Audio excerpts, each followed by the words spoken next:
Hello, my name is Joseph Mbele. I'm a Tanzanian. I teach at St. Olaf College in Northfield, Minnesota. Um, I've been here since 1991 in the English department. Before 1991, I was teaching at the University of Dar es Salaam in Tanzania. I'm recording these videos to share my views about different subjects in the fields of literature, education, culture, globalization. Um, Today, I would like to talk about an issue that really concerns Africans, African Americans, um, and it's a continuation of some things I've been saying so far. For example, my last video on my YouTube channel has to do with advising African Americans who move to Africa. So the topic for today arises actually from something that was said by one participant in the conversation that followed. She's an African American, and she was writing about her experiences in Rwanda. She said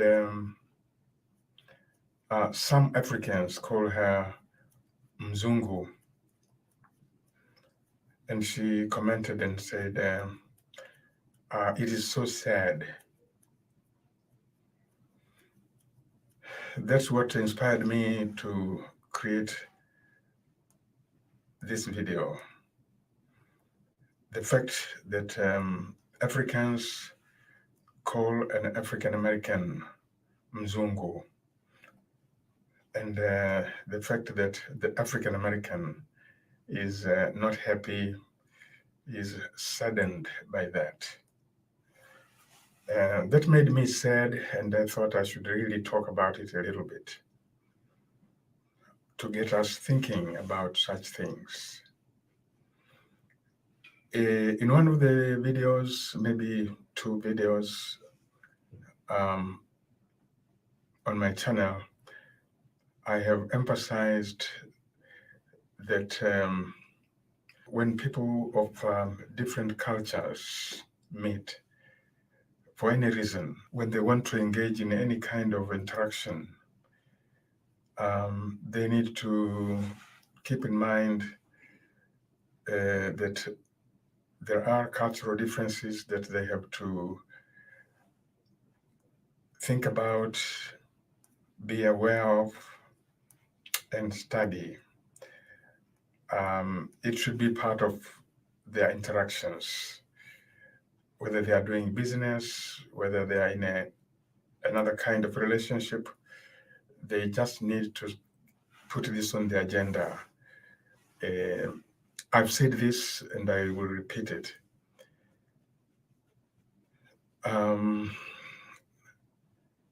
So why would Africans call African Americans white people?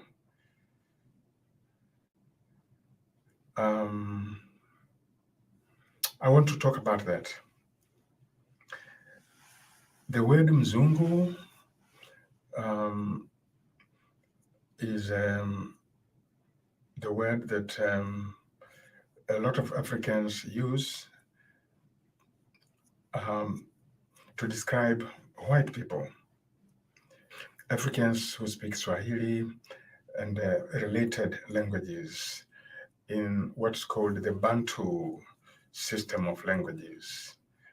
There are variations in how the term Mzungu is pronounced. It can be Mzungu, Musungu, Nsungu, but it's the same concept. They use this word on a most basic level to simply describe a white person. Um, it's a neutral term, is the right term to use when you see a white person, just describing the person. It's like you say that person is a Chinese, that person is an American, that person is Tanzanian. Yeah, no value judgments really at that level. At that level, um, it's not meant to express any particular sentiments. It's just recognizing this is this person.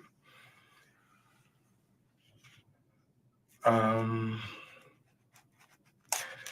so why should Africans use that term to describe an African American when an African American is obviously not white? Um, at that point, things begin to get a bit complicated. The reality is this: as an African American, your way of talking, your mannerisms, uh, your way of doing things will be seen by the Africans as actually different from what they are, from what they do, from the way they do things, and so on and so on and so on. Um, so when they say to an African American, you are a Mzungu, or when they call an African American Mzungu, they are recognizing, they are expressing that reality. And it's not a negative thing, because the truth is, if an African American tries, say, to speak an African language, the accent is different, um, is more like the white American accent. And this is not something to be ashamed of. Um, it's not a crime. In linguistics, there is something called mother tongue interference, and it affects all of us.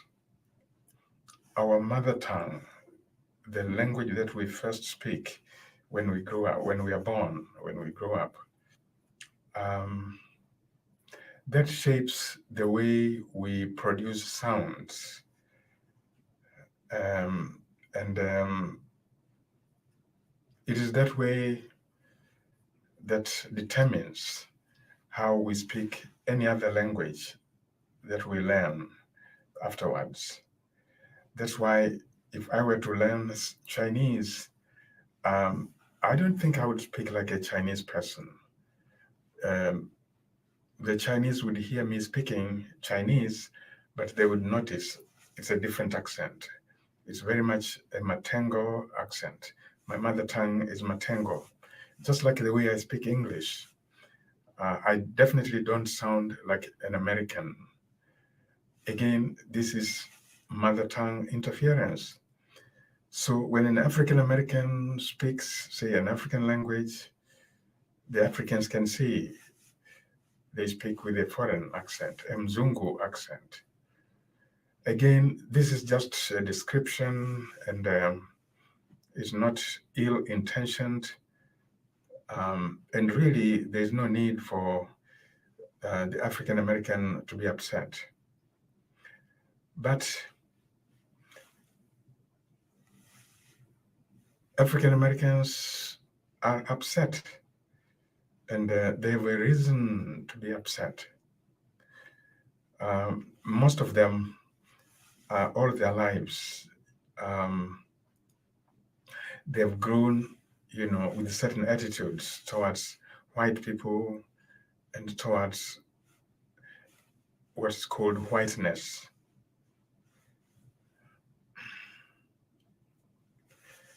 They have a reason to be upset. They come from a country where racial issues are very problematic, where there is racism and being identified, with a racial group is a very big part of their life. And there is that awareness of the extreme difference between the white race and the black race. And to call a black person white carries some very negative connotations in America. It can carry some very negative connotations. It's not a positive attribute at all. A black American who is called white is actually one who is being considered, as fake, or who is, denouncing, their heritage, their identity, and so on. And so it doesn't sit well with these kinds of African Americans. That's why they get upset to be called Mzungu. But I'm just trying to explain here, when the Africans use that term, they are simply describing, acknowledging the difference that I've, tried to articulate here. So there's no need to be sad. There's no need to be sad. It's the reality. You are Black, African American, but the way you speak, the way you behave, and so many other traits distinguish you, mark you as different. And there's nothing wrong for the Africans to be saying that. No need to be upset. Now, the Africans can call a fellow African Mzungu, and that's where things get even more complicated. For example, an African like me, they know me, I've grown up with them. Under what conditions would they call me Mzungu? And what would that mean? Again, there are possibilities. There are several possibilities. If I am behaving in ways that are not expected of me, if I'm behaving as if I was a white person, putting on airs, denying my identity for any reason, and acting as if, or speaking as if I was a white person, the Africans would call me Mzungu to actually ridicule me. It's a sarcastic comment. It's not a positive term at all. It's a form of criticism, disapproval. It expresses disapproval. It's loaded with sarcasm. The Africans show a certain kind of contempt, or rather, that's what it might mean. However, things can be more complicated than that. Say I am with my African friends. They've known me, we know each other. We really, really are just very good friends. And so one day, say I call a meeting, to talk about something serious. And we agree, let's meet at a certain place. at a certain time on a certain date. And then when the time and the date comes, I'm there at the right time. Um, and my friends come a little late. Uh, First thing they say when they see me might be, "Oh, you are Mzungu today." Um, in that case, they're just joking. They're just joking. They don't really mean what they say. They're just joking and will be laughing. Um, they're commenting on the fact I've come early, I'm on time, as if I was a white person. And yet, these are close friends. We tease each other all the time. That would just be a joke. Um, it will be over in a few seconds. Um, that would just be a joke. Nothing serious at all. Just a joke. They know me. They know me thoroughly. I'm their friend. And at that moment, they call me Mzungu just as a way of teasing me. It's absolutely not a big deal. Um, that's not all.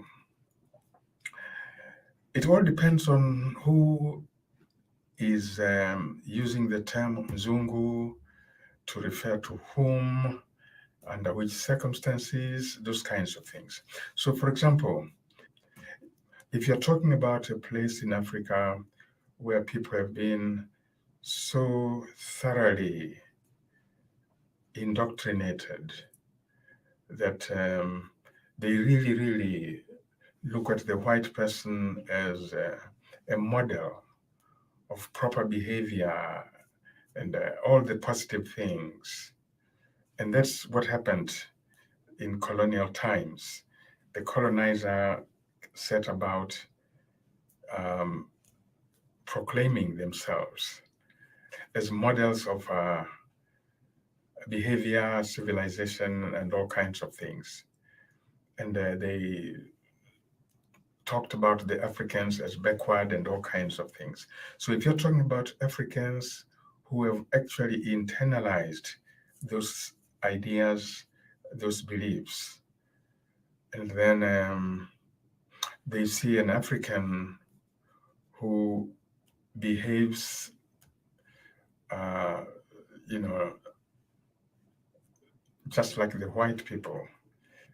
They might call this person Mzungu um, in the sense of expressing actually admiration. Again, this is a big problem with some Africans as a result of the experience of colonialism. Um, um, yeah, it's unfortunate, but it is true. So relatives of this person might be proud of their brother or their uncle who has attained, that level. And we can talk a little bit more about it. It's part of the legacy of colonialism, colonial ideology. Um, there are many thinkers who have talked about this problem. People like Frantz Fanon, black men from Martinique, who wrote books such as The Wretched of the Earth, Black Skin, White Masks. He wrote in French, but they are translated into English and even into other languages. This problem persists. I've seen it in my own country nowadays among people who society believes are educated. Um, they take their little children to schools where they learn English, and the parents are happy and proud to see their children speaking English, even when they don't even speak the native language, Swahili, or any other native language. I think we are losing the ideology that we started with as an independent country, an ideology of uh, liberating ourselves, decolonizing the mind, uh, uh, recovering our identity and pride in ourselves. We are, I think, losing that and beginning again to look up to Western values and ways of doing things as if they were the ideal. Um, so the idea of having children study, say, English when they really don't have much competence in Swahili, that reflects the kind of problem that I'm talking about here. The writer, the Kenyan writer Ngugi wa Thiong'o, has done and is still doing a very good job of teaching us to decolonize our minds, um, so we can value, our heritage, our languages, and so on and so on and so on. So the concept of Mzungu has these kinds of ramifications. And in my videos, I make the point again and again that it takes time to understand a culture.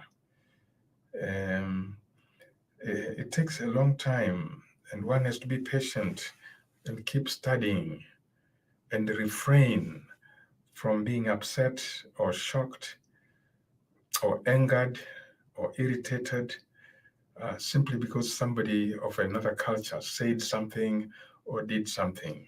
It's well understood by people who study cultural differences. Yeah, you will see many things, you will hear many things, but you could easily misunderstand them. You see the thing, you hear the thing. It means certain things to you because you come with your own cultural framework. And therefore, you could misinterpret things that you see in another culture. That's why it takes time to really understand what you see, the way the people of that culture understand it, and therefore what they mean when they say that thing. So when I made a video advising African Americans to consider, the challenges, they will encounter in Africa, the cultural challenges, I didn't mean to discourage them. I'm giving proper advice, well-intentioned advice, because it saddens me when I read about African Americans who have packed up their things and they've gone to an African country, and after a few months or a year, they are frustrated. They pack their bags and come back to the USA. I think that is what really saddens me. And so I say what I say in order to prevent that from happening. I want people to go with the right mindset. Um, they will be there, they'll be patient. They will know it takes time to really understand what's going on, to really know how to cope when you are in the other culture. I write these books like this one here, Africans and Americans Embracing Cultural Differences, seriously trying to help people. And the people who have had a chance to read these books, and this is another one here, Chickens in the Bus, More Thoughts on Cultural Differences. I'm writing these books to really help people. And fortunately, the people who have had a chance to read these books, they feel that the books are very helpful.